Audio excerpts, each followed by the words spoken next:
648।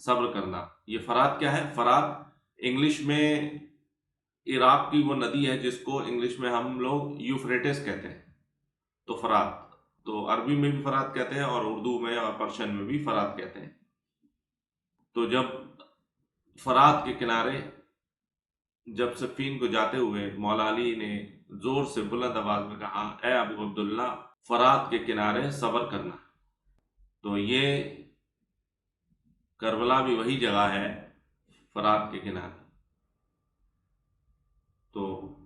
یہ ابو عبداللہ فرات کے کنارے صبر کرنا، یہ کیا مولا علی نے خود بتا دیا؟ نہیں، مولا علی پر وحی نہیں آتی تھی، مولا علی پر غیبی خبر نہیں آتی تھی، مولا علی پر فرشتہ نہیں آتا تھا، مولا علی کو الہام اور کشف نہیں ہوتا تھا۔ وہ سب ختم ہو گیا اللہ کے نبی صلی اللہ علیہ وسلم کے ساتھ۔ کوئی بھی غیبی رشتہ اللہ کے ساتھ مولا علی کا نہیں تھا، نہ تو رسول اکرم صلی اللہ علیہ وسلم کی زندگی میں اور نہ ہی آپ کے بعد، اور نہ ہی اللہ کے نبی صلی اللہ علیہ وسلم نے کوئی ایکسٹرا بات مولا علی کو بتائی ہوئی تھی جو دوسروں کو نہیں بتائی تھی۔ تو یہ بات ہے کہ جب صحابی کوئی غیبی خبر کے بارے میں بتائے تب یہ مانا جاتا ہے کہ وہ غیبی خبر خود اس نے نہیں بتائی، بلکہ اللہ کے نبی صلی اللہ علیہ وسلم نے ان کو بتائی، اور وہ غیبی خبر اس طریقے سے بتا سکتے ہیں کہ رسول اکرم صلی اللہ علیہ وسلم کا نام نہ لیں لیکن اپنی طرف سے بتائیں۔ تو یہ امپلائی کرتا ہے کہ ان کو رسول اکرم صلی اللہ علیہ وسلم نے یہ غیبی خبر اپنے زندگی میں دی ہوگی۔ حدیث میں مزید ہے کہ راوی نے پوچھا، کیا خاص بات ہو گئی اے امیر المومنین؟ سیدنا علی بن ابی طالب رضی اللہ عنہ نے فرمایا، ایک دن جب میں رسول اللہ صلی اللہ علیہ وسلم کے پاس حاضر ہوا تو کیا دیکھتا ہوں کہ آپ صلی اللہ علیہ وسلم کی مبارک آنکھوں سے آنسو رواں تھے۔ میں نے بے چین ہو کر عرض کیا کہ آپ صلی اللہ علیہ وسلم کو کسی نے ناراض کیا ہے؟ آپ صلی اللہ علیہ وسلم کی مبارک آنکھوں سے آنسو کیوں بہہ رہے ہیں؟ رسول اکرم صلی اللہ علیہ وسلم نے ارشاد فرمایا، نہیں، بلکہ ابھی ابھی سیدنا جبرائیل علیہ السلام میرے پاس سے اٹھ کر گئے ہیں اور انہیں مجھے اللہ تعالیٰ کی طرف سے یہ خبر دی ہے کہ بے شک حسین کو فرات کے کنارے قتل کر دیا جائے گا۔ پھر انہوں نے پوچھا کہ میں آپ صلی اللہ علیہ وسلم کو حسین رضی اللہ عنہ کے مقتل کی مٹی لا کر دکھاؤں؟ میں نے کہا ہاں دکھاؤ۔ چنانچہ انہوں نے مٹی کی ایک مٹھی بھر کے مجھے دی تو اس پر میں اپنے آنسو نہ روک سکا۔ سبحان اللہ۔ تو یہ مولا علی جب رسول اکرم صلی اللہ علیہ وسلم کے پاس پہنچے تو آپ کی آنکھوں سے آنسو رواں تھے، اور اس کی وجہ رسول اکرم صلی اللہ علیہ وسلم نے پوچھی تو رسول اکرم صلی اللہ علیہ وسلم نے بتایا کہ ابھی ابھی جبرائیل مجھ سے مل کے گئے ہیں اور انہوں نے یہ مجھ پر خلاصہ کیا کہ سیدنا حسین کو افرات کے کنارے شہید کر دیا جائے گا۔ تب جبرائیل علیہ السلام نے ان سے پوچھا کہ کیا میں ان کے قتل ہونے کی جگہ کی مٹی آپ کو لا کے دکھاؤں؟ تو رسول اکرم صلی اللہ علیہ وسلم کے ہاں کہنے پر جبرائیل علیہ السلام نے اپنے ہاتھ میں مٹی بھری ہوئی تھی جو ان کو رسول اکرم صلی اللہ علیہ وسلم کو دی۔ اس بات پر رسول اکرم صلی اللہ علیہ وسلم کے مبارک آنسو چھلک گئے۔ تو کیا زندگی ہوتی ہے انبیاء کی کہ ان کے سارے لوگ چھوٹ جاتے ہیں، ان کے سارے عزیزان قتل ہو جاتے ہیں، شہید ہو جاتے ہیں، اور اس سے بھی بڑی بات کہ ان کو ان کے بارے میں اللہ اگر چاہتا ہے تو خبر بھی کرتا ہے۔ تو اس لیے اس بات سے آپ یہ نہ سمجھیں کہ اللہ ظالم ہے، نعوذ باللہ، جو اس نے پہلے خبر دے دی، بلکہ یہ وہ باتیں ہیں جو دین سے متعلق ہیں، یہ کوئی چھوٹی بات نہیں ہے۔ مولا حسین کا قتل کوئی چھوٹی بات نہیں ہے، مولا علی کا قتل، مولا عمر کا قتل، مولا عثمان کا قتل، حضرت طلحہ کا قتل، حضرت زبیر کا قتل، یہ کوئی چھوٹی باتیں نہیں ہیں، یہ دین سے متعلق باتیں ہیں، اور ان سب کی خبر اللہ کے نبی صلی اللہ علیہ وسلم نے پیشگی فرما دی تھی۔ تو مولا حسین کا قتل کوئی چھوٹی بات نہیں، اور آپ اپنے آپ کو رکھ کے سوچئے، یا کسی پیشنٹ کو لگ کے سوچئے۔ میں تو ڈاکٹر ہوں، تو مجھے معلوم ہوتا ہے کہ جب پیشنٹ کا لا علاج بیمار ہوتی ہے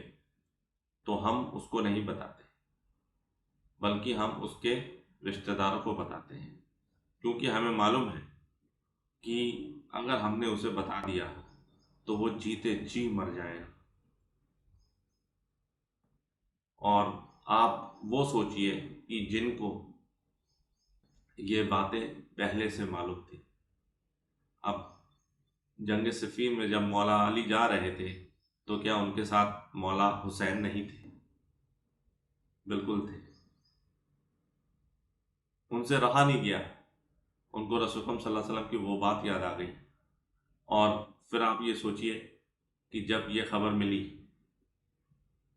کہ حضرت حسین کو قتل کر دیا جائے گا، تو رسول اکرم صلی اللہ علیہ وسلم اور مولا علی، جن کو وہ بچے تھے، جن کی وہ اولاد تھے، ان پر کیا فرق پڑا، کیا کیفیت ہوئی ہوگی، اور انسان کیوں نہ روئے جب ایسی بات سنے۔ اتنی آزمائش آتی ہے انبیاء پر۔ اب مستدرک للحاکم کی حدیث ہے، اور سلسلۃ الصحیحہ میں بھی حدیث ہے کہ سیدنا جابر بن عبداللہ رضی اللہ عنہ بیان کرتے ہیں کہ رسول اکرم صلی اللہ علیہ وسلم نے ارشاد فرمایا، سید الشہداء یعنی شہیدوں کے سردار سیدنا حمزہ بن عبد المطلب ہے، اور وہ شخص بھی سید الشہداء ہے جس نے کسی ظالم حاکم کو نیکی کا حکم دیا اور برائی سے روکا، تو اس حاکم نے اس حق گوئی کی پاداش میں اسے قتل کر دیا۔ ہم میں بھی جب علم نہیں تھا، جب لوگوں کو کہتے سنتے تھے کہ مولا حسین سید الشہداء ہے، تو ہم بھی ان سے لڑتے تھے اور یہ کہتے تھے کہ نہیں، سید الشہداء تو حمزہ بن عبد المطلب رضی اللہ عنہ ہے۔ لیکن یہ علم کی کمی کی وجہ سے ہوتا ہے، اور فرقہ واریت کی وجہ سے ہوتا ہے کہ آپ کو آدھی بات بتائی جاتی ہے۔ پوری حدیث تو یہ ہے کہ سیدنا حمزہ بن عبد المطلب سید الشہداء ہے، اور ہر وہ شخص سید الشہداء ہے جس نے ایک جابر حکمران کے خلاف علم اٹھایا، آواز اٹھائی، اسے اچھائی کی دعوت دی اور برائی سے روکا، اور وہ نہ مانا، اور اس نے اس کی پاداش میں اس اچھی بات بتانے والے کو ہی قتل کر دیا،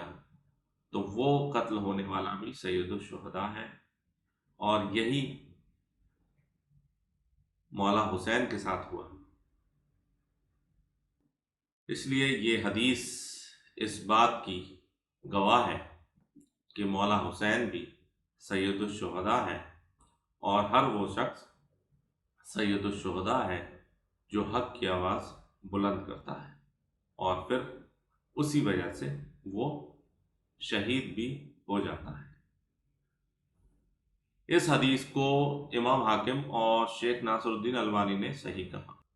اب ایک اور حدیث آ رہی ہے مسند احمد کی 2065، جسے شیخ شعیب الارناؤط رحمۃ اللہ علیہ، شیخ زبیر زئی رحمۃ اللہ علیہ نے فضائل صحابہ میں صحیح کہا ہے۔ یہ بھی رونگٹے کھڑے کر دینے والی حدیث ہے کہ اس کو سن کے انسان اندر سے ہل جائے۔ اس میں آپ کو بتایا گیا ہے کہ کس طرح سے اللہ کے نبی صلی اللہ علیہ وسلم پریشان تھے جب مولا حسین کا قتل ہوا ہے کربلا میں، اور ان کے ساتھ میں ان کے ساتھیوں کا۔ سیدنا عبداللہ بن عباس رضی اللہ عنہ بیان کرتے ہیں کہ ایک دن میں نے دوپہر کے وقت رسول اللہ صلی اللہ علیہ وسلم کو خواب میں دیکھا،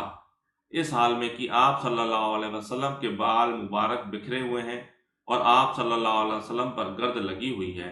اور آپ صلی اللہ علیہ وسلم کے پاس ایک شیشی ہے جس میں خون ہے۔ میں نے عرض کیا، اے اللہ تعالیٰ کے رسول صلی اللہ علیہ وسلم، یہ کیا ماجرا ہے؟ رسول اکرم صلی اللہ علیہ وسلم نے ارشاد فرمایا، یہ حسین اور اس کے ساتھیوں کا خون ہے جسے میں صبح سے اکٹھا کر لیا۔ کیا تکلیف دہ بات ہوگی کہ اللہ کے نبی صلی اللہ علیہ وسلم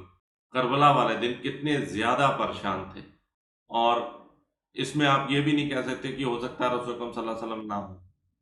لیکن یہاں پر تو عبداللہ بن عباس جو رسول اکرم صلی اللہ علیہ وسلم کے کزن چچا زاد بھائی، انہوں نے خود رسول اکرم صلی اللہ علیہ وسلم کو دیکھا، اور جیسا آپ کو معلوم ہونا چاہیے کہ حدیث میں ہے کہ جس نے مجھے دیکھا، رسول اکرم صلی اللہ علیہ وسلم کا فرمان ہے کہ جس نے مجھے دیکھا اس نے مجھے ہی دیکھا، میری شکل میں شیطان نہیں آ سکتا۔ تو جب صحابی اور وہ بھی بھتیجے جب رسول اکرم صلی اللہ علیہ وسلم کو دیکھیں تو یعنی کہ انہوں نے دیکھا، تو اب یہ آپ مجھے بتائیے کہ جس قتل پر رسول اکرم صلی اللہ علیہ وسلم اتنے پریشان ہیں اور اپنے بچوں کا خون ایک شیشی میں جمع کر رہے ہیں اور پرادہ حال ہے، جسم پہ کپڑوں پہ گرد لگی ہوئی ہے، پریشان حال ہے، تو یہ مجھے بتا دیجئے آپ کہ ایسے نواسے، ایسے مبارک نواسے کے نانا جان جب پریشان ہوں تو ان کے قاتلوں کا کیا بنے گا؟ کیوں کہتے ہو انہیں رحمت اللہ علیہ، رحمہ اللہ اور رضی اللہ عنہ کیوں کہتے ہو؟ تمہیں اپنے بارے میں کچھ بھی فکر نہیں ہے کہ جہنم ملے گی ایسا کرنے پر؟ ایسے شخص کی شہادت جس کی وجہ سے اللہ کے نبی صلی اللہ علیہ وسلم اپنی جنتوں میں پریشان ہیں، وہ کیا ایک چھوٹا معاملہ ہے؟ وہ کیا ایک ٹسل ہے؟ وہ کیا ایک پولیٹیکل مرڈر ہے؟ جس چیز میں اللہ کے نبی صلی اللہ علیہ وسلم انوالو ہیں، وہ کیا دینی مسئلہ نہیں ہے؟ وہ کیا ایک پولیٹیکل مسئلہ ہے، ایک چھوٹا مسئلہ ہے، ایک گدی کی جنگ ہے؟ اللہ تعالیٰ ہدایت دے ایسے لوگوں پر جو مولا حسین کے قاتلوں کے ساتھ اور ان کے وکیل بنے ہوئے ہیں۔ مزید حدیث میں ہے کہ سیدنا عمار تابعی رحمۃ اللہ علیہ کا بیان ہے، ہم نے وہ خواب والا دن یاد رکھا اور پھر بعد میں ہم نے تصدیق کر لی کہ اسی دن 21 ہجری کو 10 محرم الحرام کے دن سیدنا حسین میدان کربلا میں قتل کیے گئے تھے۔ اب پہلے کی طرح تو نہیں تھا، اب پہلے تو آج کی طرح نہیں تھا کہ ٹی وی پہ نیوز آ جاتی تھی، تب تو یہ پتہ چلتا تھا کہ اس زمانے میں مدینہ شریف سے کربلا کی دوری کم سے کم 1200 سے لے کے 1500 کلومیٹر ہوگی، ریگستان کا سفر۔ تو پہلے خبر تو تبھی لگتی تھی جب وہاں سے کوئی شخص یہاں کے لیے نکلا اور اسے اس بارے میں معلوم بھی ہو۔ پہلے خبریں اتنی آسانی سے نہیں پہنچتی تھی، خبریں پھیلتی تھیں لیکن بہت وقت لگتا تھا، اس لیے مدینہ والوں نے جس دن عبداللہ بن عباس رضی اللہ عنہ کو خواب دکھا، انہوں نے وہ تاریخ نوٹ کر لی، اور جب خبر پہنچی کچھ دن بعد، تب انہوں نے اس چیز کی تصدیق کی، تو وہ خواب سیدنا عبداللہ بن عباس رضی اللہ عنہ نے 10 محرم 61 ہجری کو دیکھا تھا، اور اسی دن مولا حسین کا قتل ہوا کربلا میں۔ تو یہ بھی ایک غیبی خبر تھی اور لمحہ فکریہ ہے کہ اللہ کے نبی صلی اللہ علیہ وسلم اس دن کتنے پریشان تھے جب ان کا لخت جگر اور ان کی باقی اولاد ذبح کی جا رہی تھی کربلا میں، ان کے اپنے امتیوں کے دوارا، کوئی کافر کے دوارا نہیں بلکہ ان کے اپنے امتی۔ تو کیوں نہ کہیں ہم ایسے جانشینوں کو نالائق، بے شک نالائق، بے شک نالائق ہیں، بے شک نالائق ہیں۔ اب آئیے ایک اور حدیث ہے صحیح بخاری کی، جس میں سیدنا ابو نعیم طابی رحمۃ اللہ علیہ بیان کرتے ہیں کہ سیدنا عبداللہ بن عمر رضی اللہ عنہ سے کسی نے احرام باندھے ہوئے شخص کے متعلق پوچھا جو مکھی کو مار ڈالے تو اس کا کفارہ کیا ہے۔ جیسا آپ کو معلوم ہے کہ جو محرم ہوتا ہے، جو احرام باندھے ہوتا ہے، اس پر کوئی پتی پھیرنا مکہ شریف کی یا شکار کرنا یا کچھ کرنا تو حرام ہوتا ہے۔ تو ایک کوئی بندہ تھا، اس نے بھی پوچھا حضرت عبداللہ بن عمر رضی اللہ عنہ سے کہ کیا احرام کے باندھے ہوئے بندہ محرم جو ہے وہ مکھی مار سکتا ہے، اور اگر مار ڈالے تو اس کا کفارہ کیا ہے؟ یہ سوال سن کر سیدنا عبداللہ بن عمر رضی اللہ عنہ نے فرمایا، یہ عراق کے رہنے والے مکھی کے مارنے سے متعلق پوچھتے ہیں، حالانکہ ان لوگوں نے رسول اللہ صلی اللہ علیہ وسلم کی بیٹی کے لخت جگر کو قتل کر ڈالا ہے، جبکہ رسول اللہ صلی اللہ علیہ وسلم فرمایا کرتے تھے، یہ دونوں سیدنا حسن حسین رضی اللہ عنہما دنیا میں میرے 2 پھول ہیں۔ عبداللہ بن عمر رضی اللہ عنہ کو غصہ آ گیا۔ وہ کہتے ہیں کہ انہوں نے، عراق والوں نے، رسول اللہ صلی اللہ علیہ وسلم کی بیٹی کے لخت جگر کو کربلا میں قتل کر ڈالا، اور یہ پوچھ رہے ہیں کہ مکھی مارنے پہ کفارہ کیا ہے۔ بالکل ویسے ہی ہے جیسے جو نہروان میں خوارج کرتے تھے، صحابہ کرام کو قتل کرتے تھے، اور کوئی کھجور پڑی بھی مل جائے اس کو کہتے تھے نہیں نہیں دیکھو یہ نہیں لو، اور یہ تو عیسائی کے کھیت کی ہے، اور اگر ہم لے لیں گے تو اس کا حق مارا جائے گا، پہلے اس سے پرمیشن لو پھر اس کی کھجور کھاؤ۔ اس طریقے کی حرکت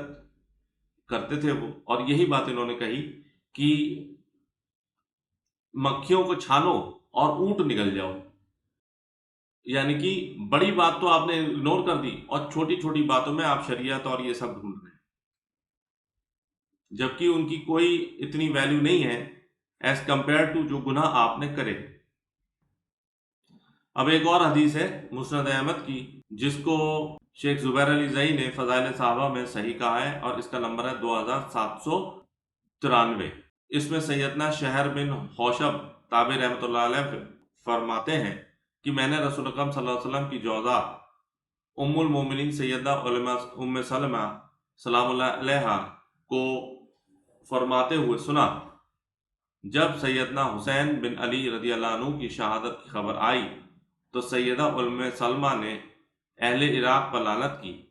اور کہا، انہوں نے یعنی کہ سیدنا حسین بن علی کو مار ڈالا، اللہ تعالیٰ ان عراقیوں کو غارت کرے، پہلے انہوں نے دھوکہ دیا اور پھر ذلیل کیا، اللہ تعالیٰ ان پر لعنت کرے۔ میں نے رسول اللہ صلی اللہ علیہ وسلم کو خود دیکھا کہ سیدہ فاطمہ رضی اللہ عنہا آپ صلی اللہ علیہ وسلم کے پاس صبح صبح ایک ہنڈیا لے کر آئیں، جس میں عصیدہ، جو ایک عربی حلوہ ہوتا ہے ایک قسم کا، جو انہوں نے آپ صلی اللہ علیہ وسلم کے لیے تیار کیا تھا، وہ ایک تھالی میں لے کر آئیں اور آپ صلی اللہ علیہ وسلم کے سامنے رکھ دیا۔ آپ صلی اللہ علیہ وسلم نے پوچھا تمہارا چچا جاد یعنی کہ سیدنا علی بن ابی طالب کہاں ہے؟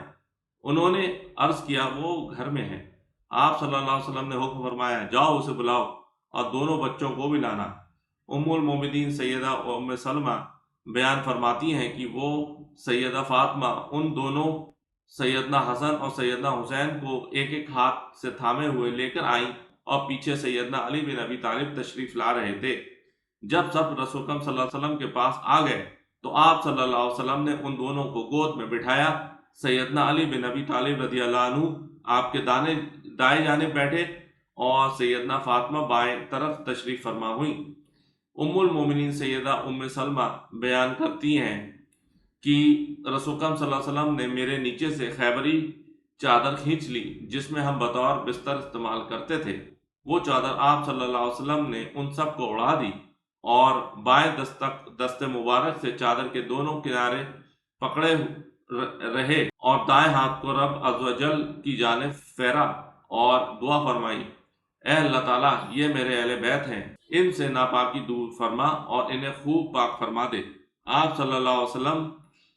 نے 3 مرتبہ انہی الفاظ میں دعا فرمائی۔ سیدہ ام سلمہ سلام اللہ علیہا بیان فرماتی ہیں کہ میں نے عرض کیا، اے اللہ تعالیٰ کے رسول صلی اللہ علیہ وسلم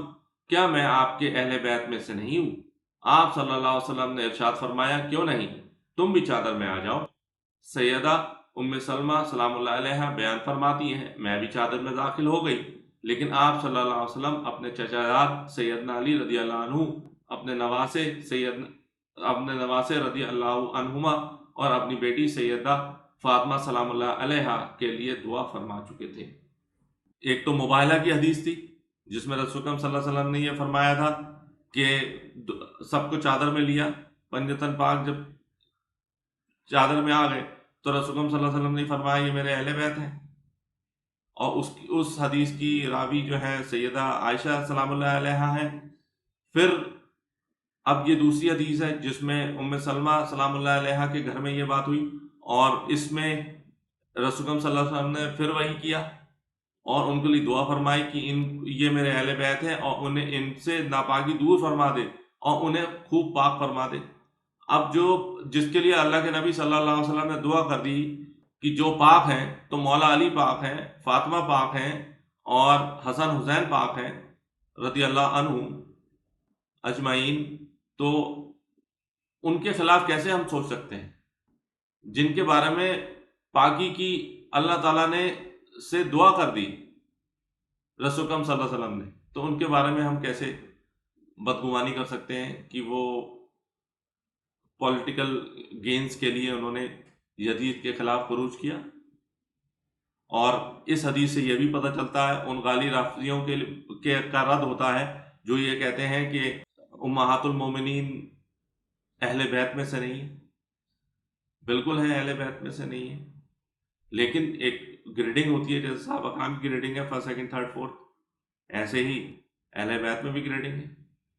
اہل بیت میں جو کلاس 1 ہے وہ پنجتن پاک ہے، اس کے بعد باقی لوگ آتے ہیں۔ معجم الکبیر للطبرانی کی روایت ہے کہ سیدنا عمار تابعی رحمۃ اللہ علیہ فرماتے ہیں کہ سیدنا ام سلمہ سلام اللہ علیہا نے مجھ سے فرمایا